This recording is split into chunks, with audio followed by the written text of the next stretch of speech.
Okay, welcome back to this demo of Tank Duel Enemy in the Crosshairs.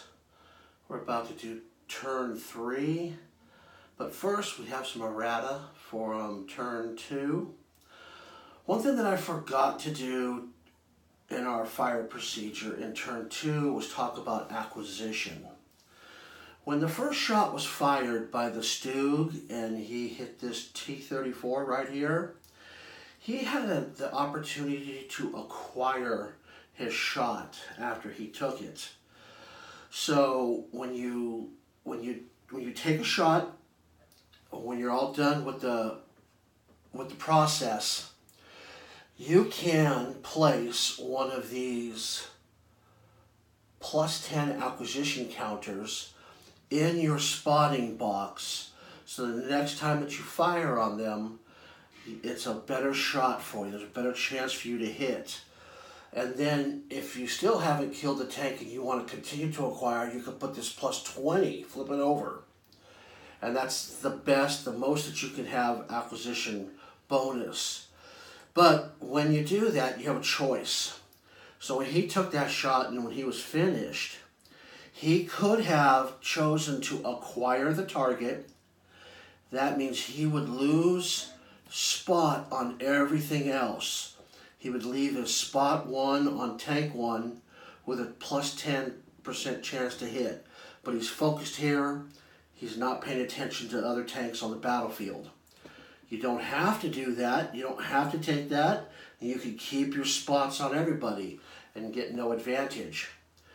If you choose to do this, and another opportunity comes up to spot somebody else, maybe another tank is fired or moved, and you decide, oh, maybe it's a bigger threat, you can drop your acquisition and place the spot on whatever tank that is. But it has to be done at the time. So in this instance, when he fired, and if you remember, he wounded the assistant driver, he caught him on fire and they were broken. He figured that they would probably bail, so he decided not to keep his acquisition, and so he could still see Tank 2 in case his buddy didn't kill it. But he did. So when he did kill Tank 2, both of these tanks lost their spotting on Tank 2. And the one other thing that I forgot to do was, when this tank got the kill, when you actually have a tank gets killed or they abandon, they bail out, you get a little medal counter. For this first game, it's just there for flavor. You know, even though it's a team game, there's always that one guy that wants to be the best, and I did better than you guys did. So the person with the most kill medals can have those bragging rights. We do have some ideas, and it also is a tiebreaker. In case the score is tied at the end, the side with the most kills will get the win. We have some ideas for that counter if there's an expansion. You know, we've got some ideas, so I don't want to say too much about it, but they may come into use if there's an expansion for the game. I guess that's up to you guys. So that's it for the errata for turn 2, and we will head to turn 3. So turn 3, I've already dealt out the cards. You'll notice that the deck is getting pretty thin. So there's a good chance this could be the last turn of this deck. And remember, we play through this 3 times. That shuffle card was shuffled in the bottom half of this deck. I've already dealt the cards, I've already done their initiative, and I know exactly what I want to do for the tanks, so don't have to go through that build-up that I was doing, so we're just going to get right into it. First thing that we do is we've dealt the cards to everybody.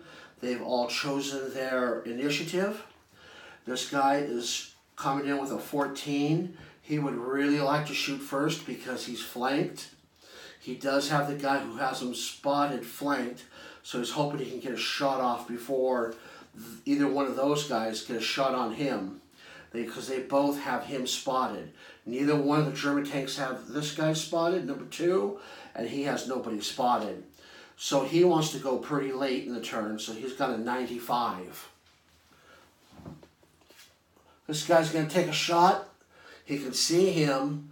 He's got a 19, not lower than 14. So 14, so it's down to this guy right here. What's he got? He's got a 48.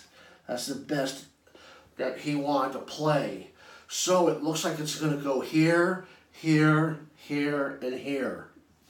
So this guy got lucky. He got his first shot off. We discard his initiative card. The first thing that we do, there's no scenario-specific victory points for him. He is buttoned up at this point because he's got a hatch over his commander. He's going to stay buttoned up, and he wants to take a shot. So he's going to play split card. The bottom half of that card's a fire 1 with leadership. That's the most cards that you can play with a fire, unless it's a fire leadership. 2 fires, he can call his location. In this situation, he will, you know what? He is going to do that. He is going to play a fire, because this fire is a fire 5. This is a fire 1. They're both below his fire level of 7, and with leadership. Now what that allows him to do is to call his shot, which will be a turret. Well, in the case of a superstructure, his upper part we just generically call turret.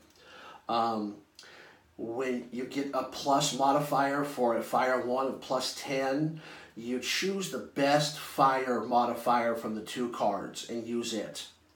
The other one you don't use. So that's giving him a plus 10. That's giving him another plus 20 for leadership. So that's a plus 30 to hit, which is pretty good.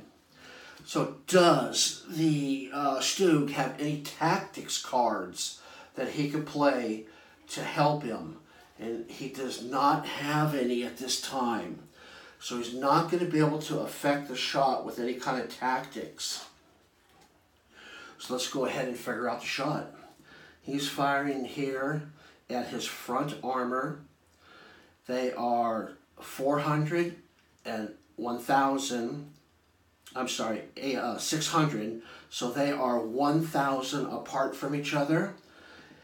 The T-34 has a base chance of 66 to hit with a penetration of 7. His armor in the front turret is also a 7. So it's an even wash there as far as penetration and armor goes. Okay, so let's figure that out. We got 66 plus 10 plus 20 would be 96. There's no other modifiers except he's buttoned up, which puts it back down to 86 minus 10. 86 is in the woods. 76, and he's a minus 10. Back to 66.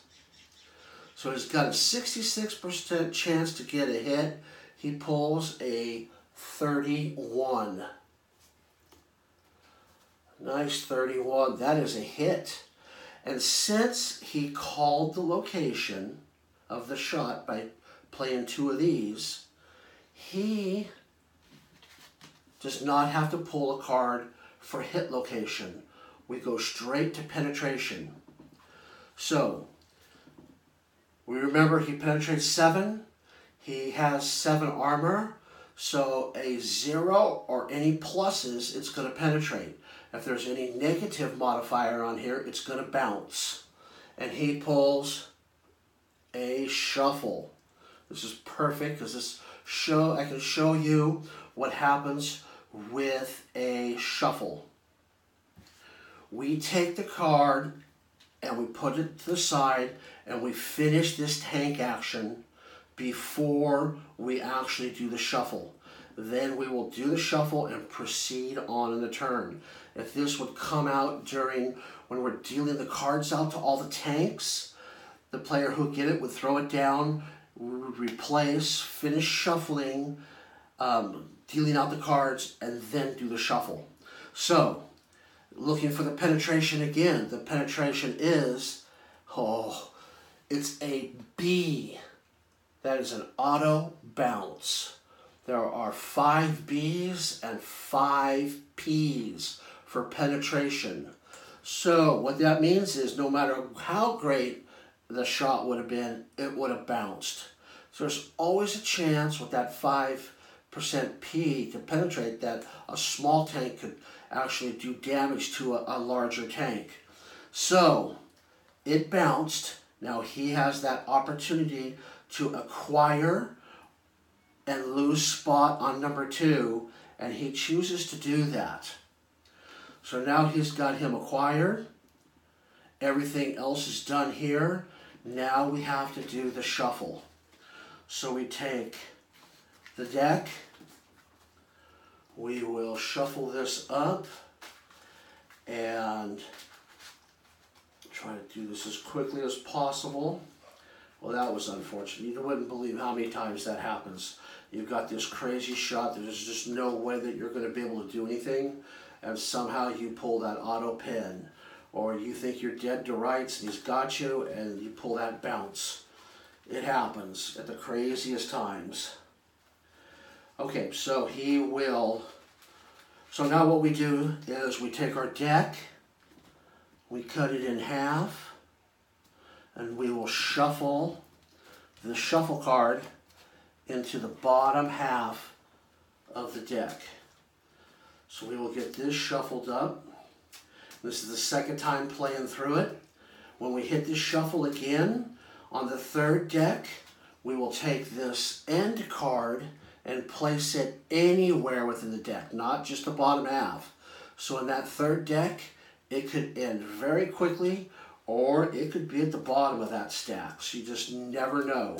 So the tension always gets wrapped up in that third, especially for that team that's behind. They're desperate to try to catch up because they just never know when it's going to end. All right, so that's shuffled, and here we go, continuing on with the turn. So, what else can he do during his turn? Does he have any infantry that he can play? Nope. Is there anything in here he really doesn't want? Yes, he doesn't want that 100, and he doesn't want that flank 7, 80. He could discard 2 because he's in the yellow, so that's what he is going to do. He's going to discard 2 cards, keep a fire 2 for next turn, and he's set up for next turn. All right, here we go for 19 over here. He's the next one to go. He will take a look at what he's got. He's got a fire 2. And that's about it. He doesn't have any leadership to help. So he will take that shot. He's at 400, he's at 400, so 800. His base chance at 800 is 82. That's a +5, 87. That is pretty good, but he is buttoned up, so 77 is his base chance to hit. 77 minus 10 is 67. Minus another 5 is 62, and he has no tactics to play, so 62 is what he needs to get a hit, and he pulls a 44. It is a hit, and since he only played one now that he has shot, he is automatically spotted. So number 1 is spotted here, and he has a choice. He can either drop his acquisition and spot 2 again, or keep his acquisition. He'll keep it. So, we've got a hit. The hit location, we're looking at that small number again, in the double number. It's called the target number. It's a 9, so he hits him in the turret. Now, his penetration at 800, he has no APCR loaded, is a 10. And his front armor is a 9. So a -1 or better on this penetration roll, and it's going to go through. A -2. bounce. So he shot and bounced. Now he has a choice. He can acquire tank 1, which he will do, and because he doesn't have any spot on anybody else. So you might as well take that acquisition. So he will take that acquisition, and his turn will be done. He fired and bounced. Because he fired, they both have him spotted. And what's he have left? You know what? He's got an infantry symbol. And I think he's going to take an infantry shot. It's going to be a long shot, but I want to show you how this works. So for a field action, you're allowed to take a infantry shot, or you can move the infantry. So he's going to take the shot. So we calculate, they're at 0, the opponent's at 400. You look on this chart and he's got a 10% chance to hit him.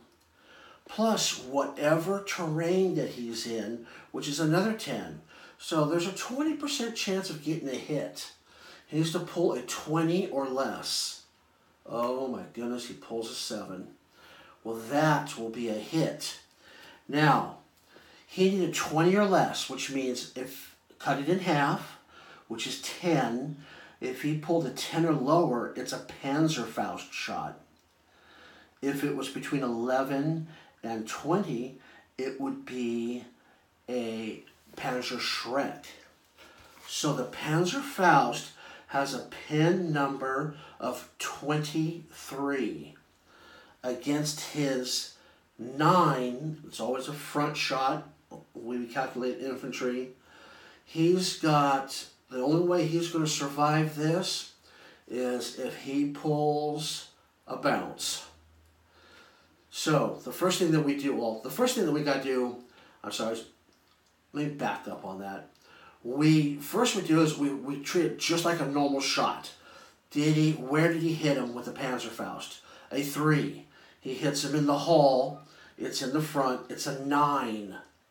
Well, 23-9, we know he needs a bounce to survive this. And he gets a +3 black. So he's going to take light damage to the hull. He will pull. The first thing we're doing is we're looking at this number here, the 8, compared to the 2. Means there's no critical hit. If they match, there'd be a critical hit. So we're looking at light damage to the hull. Driver wounded. Check for fire. So wounded, we're checking for fire. We're looking right in that area. And sure enough, there's a fire icon, which means he has caught on fire. So again, we're going to put one of those on fire cards right there to remind him when it's his turn, he's got to take care of that. And then we go down here, the first 3, the middle one, because he sees and he passed it, but he fails being on fire. So he's also broken again. So this guy's having a rough time. So that is a very lucky infantry attack. Now, to finish his turn, does he have any discards? You know what? He's going to discard 2 cards because he's in the yellow. So he's going to get rid of a move and a terrain card because he likes his position right now. He's not really being threatened. So he's going to hold with what he's got. Now we've got this guy over here, which only sees him. He does have a fire 1.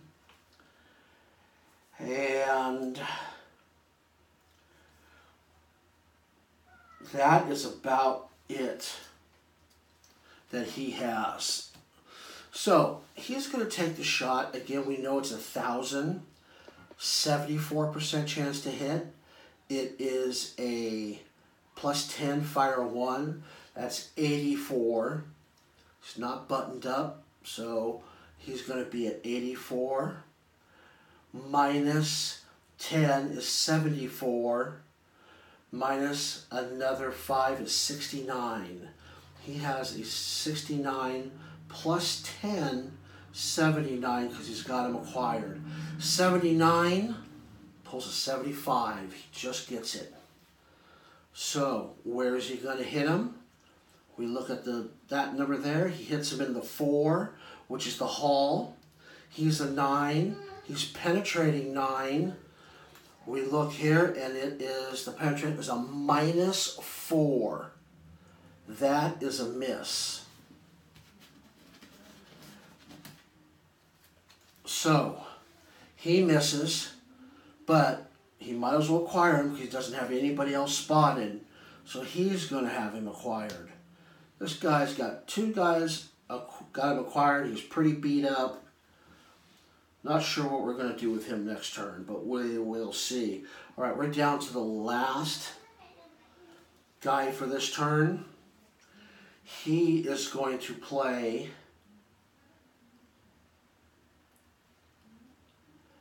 He's got a move 2.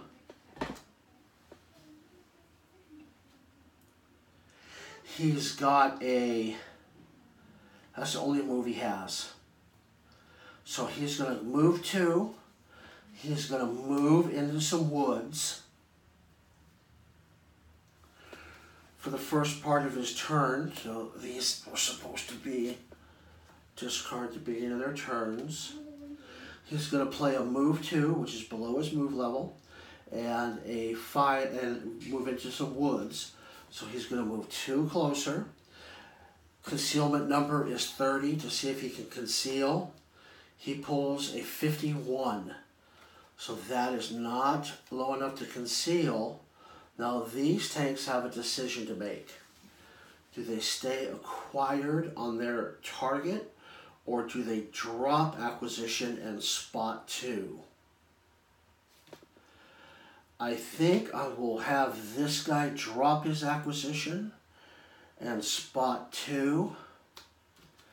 And I think he will keep his acquisition aimed here in case this guy survives this again. I think that's what he's going to do. So he moved 200 closer, got into the woods. He's now spotted. This guy also took a shot. When he took his shot, he spotted him. So he has both of them spotted. And to finish his turn,